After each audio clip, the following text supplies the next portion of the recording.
Hirap ka rin bang pakainin ng kamatis ang iyong chikiting? Why not make it more yummy?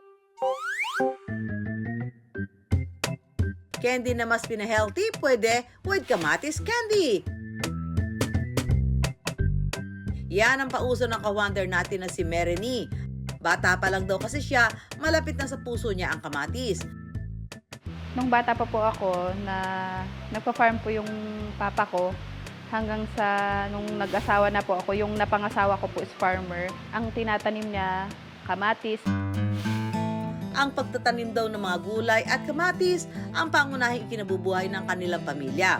Sa bayan daw kasi nila sa Nueva Vizcaya, hitik ang tanim na kamatis.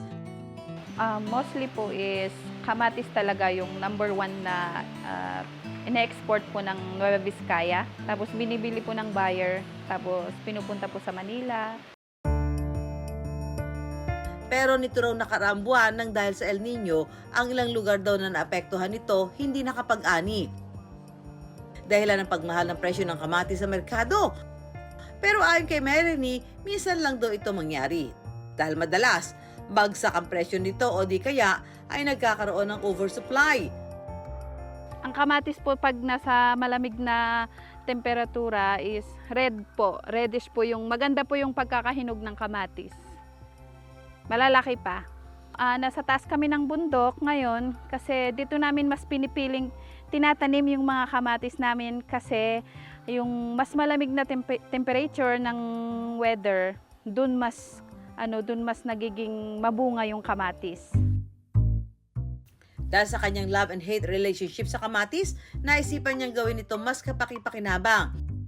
Nung last year kasi, nasayangan kasi ako sa mga tinanim namin kasi as in talagang binabasura. Kaya pinauwi ko sa asawa ko yung harvest namin na kamatis. Pinrases ko po siya. Gaya ng tomato candy, at saka powder, and then gamis po.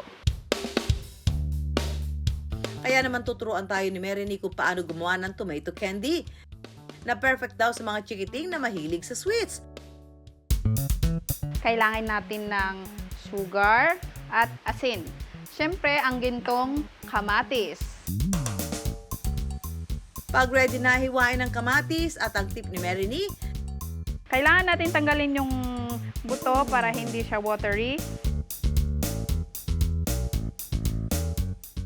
sa kawali, ilagay ang 1 cup water, brown sugar, asin at kamatis. Pag kumulo na ng mga 15 minutes, ilagay na natin yung lemon. Para po makatulong para matanggal po yung lansa ng kamatis. Hintayin lang daw itong lumambot bago hanguin.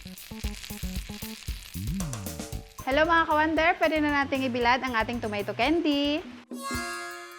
Habang pinatutuyo natin ang tomato candy, para sa mga sweet tooth dyan, may isa pa raw recipe na ituturo si Mereny.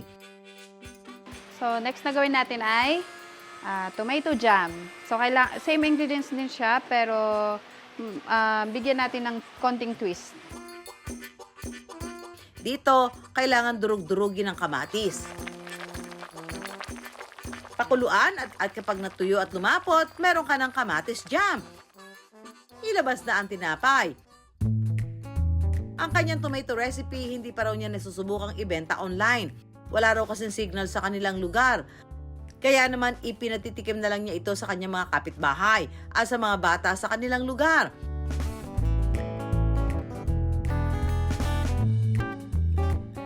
Masarap po. Okay. Ano nasa loob? Candy? Masarap po. Lasang ano? Matamis po siya. Pero ang number 1 fan daw ng kanyang kamatis dishes, ang kanyang anak no si John Marin. Kaya kami nagsusumikap magtrabaho mag-asawa sa farm kasi meron pa akong isang anak na na-diagnose siya nung 2020 ng autism, which is severe kasi level 3 siya. Kaya kami nag-decide mag-asawa na talagang i-push talaga ang farming. Kasi yun na lang po yung paraan para makatulong po kami sa anak namin financially kasi po nagte-therapy po yung anak namin. Pika daw ito sa pagkain pero pagdating sa kamatis, approved! At nakatutulong din daw ito para sa healthy diet ng kanyang anak. Ang kamatis hindi lang daw sangkap sa mga ulam. Pwede rin palang gawing yummy dessert. Hindi lang good for the heart, good for everyone pa.